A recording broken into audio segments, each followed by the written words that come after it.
હાય, મારું નામ સોનલ સોલંકી. હું ભરતનાટ્યમ ડાન્સર અને ટીચર છું.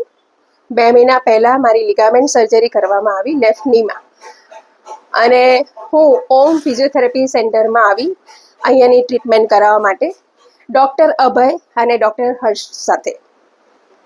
2 મહિનામાં જે રિકવરી આવે એ 1 મહિનામાં આવી.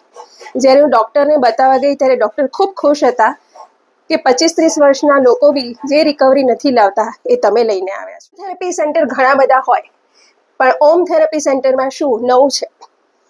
પોઝિટિવિટી, કોન્ફિડન્સ અને થેરાપીની સાથે મ્યુઝિક થેરાપી. અહીંયાના લોકોને મેં જોયું કે જે 15 દિવસ પહેલાં એકદમ નર્વાશ, એકદમ દુઃખી મને આવતા હોય છે, એ 15 દિવસ પછી હસતા ચહેરે આવે છે. આ છે ઓમ ફિઝિયોથેરાપી સેન્ટરનું જાદુ.